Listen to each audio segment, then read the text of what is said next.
I built everything I ever dreamed of. A thriving business, a loving marriage, and a peaceful life. Even though fate never blessed us with children, these past 5 years with my wife have been nothing short of perfect. She is my everything, the love of my life for 15 years. I still remember the first time I saw her. I was just a boy, watching from a distance, knowing that someone like her was beyond my reach. She was admired by everyone, effortlessly captivating, the kind of person who belonged in a world far brighter than mine. And yet, somehow, she became mine. It all started on a quiet afternoon, in the most unexpected place. She was sitting alone on a weathered bench beneath an old tree, hidden in the abandoned back corner of our school. No one ever went there. The path was overgrown with wild plants, forgotten by students and teachers alike. It was my place, my escape. A space where I could breathe, away from expectations, away from the world. And yet, there she was.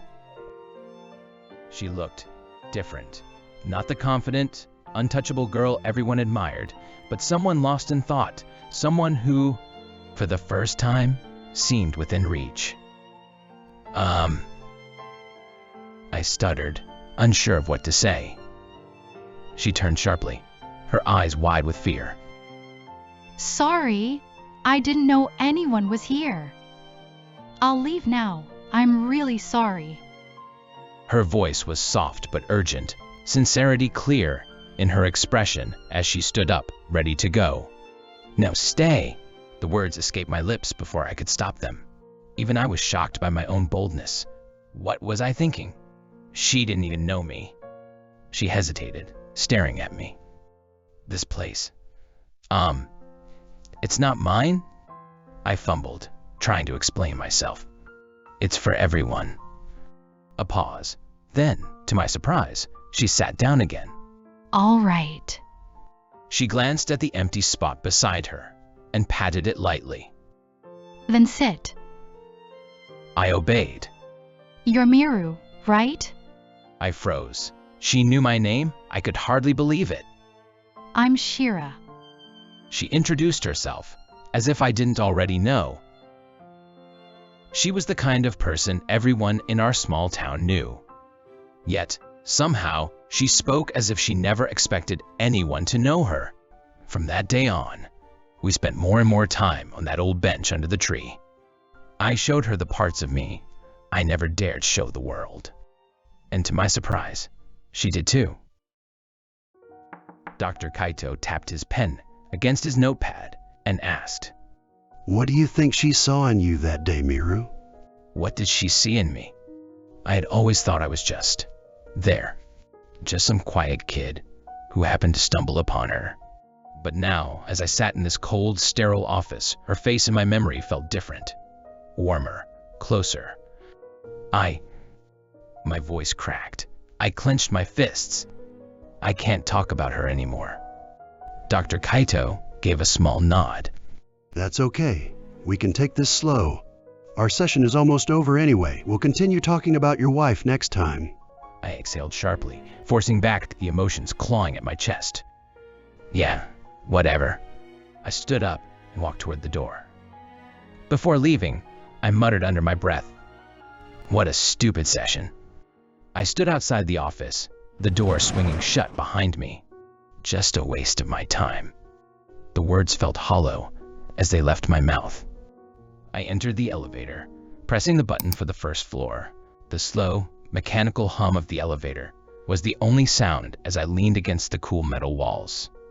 Once again, I couldn't breathe, like everything was caving in. My thoughts tangled together, fragments of regret, frustration, memories of her, and moments I couldn't let go.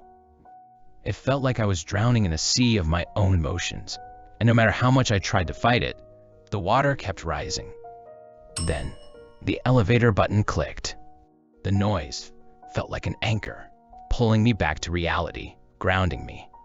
The doors opened, and I blinked. I walked out, heading toward my car. The drive home felt endless, the world outside passing by in a blur. I didn't care.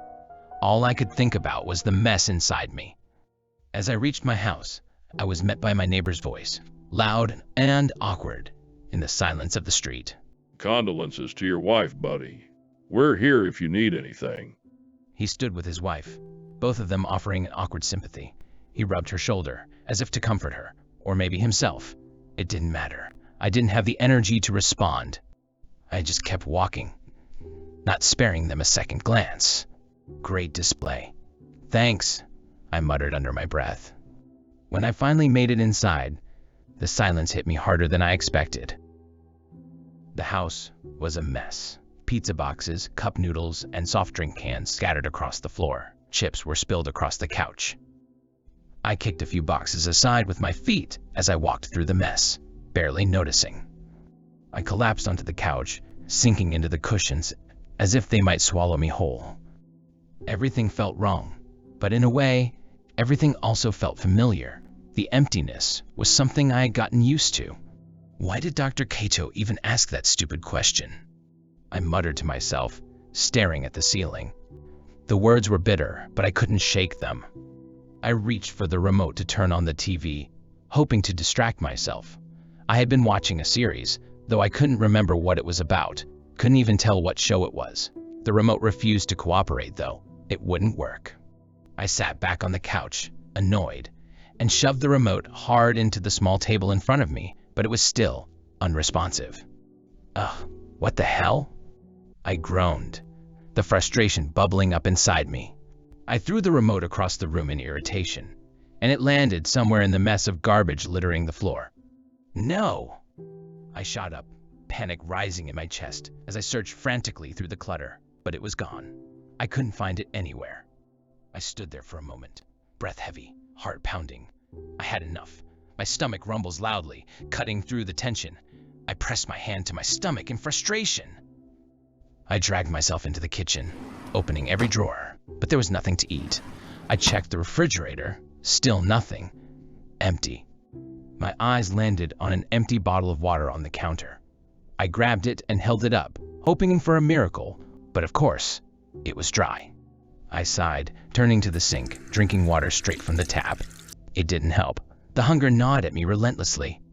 I guess I'll have to buy something, I said quietly, as though saying it out loud might make it easier.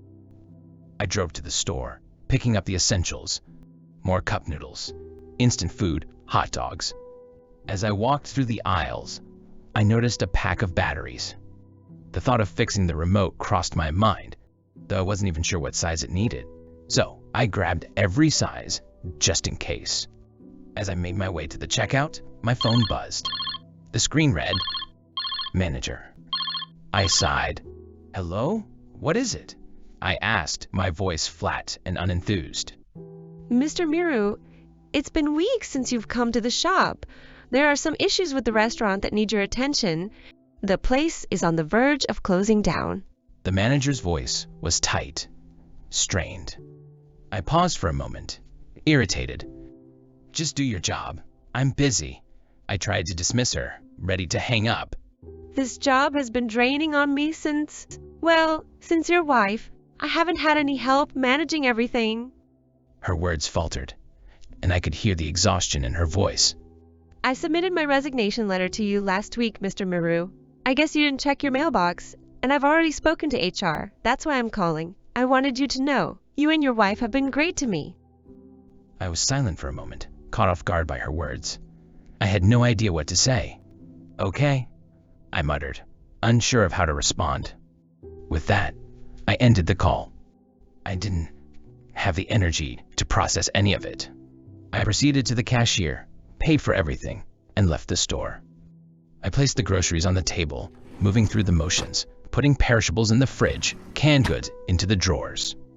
But the emptiness in my stomach rumbled again, louder this time, almost mocking me, as if reminding me of what I had lost.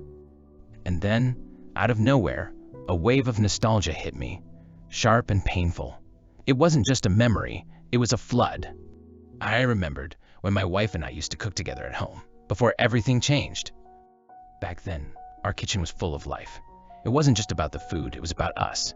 The sound of knives chopping vegetables, the warmth of the stove, the smell of spices, everything had its place, its rhythm. We laughed together, kept catching each other's eye when I'd sneak a bite from the prep table.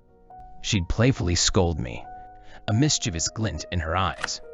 I could still see the way her hands moved so gracefully as she chopped vegetables, each motion effortless and perfect.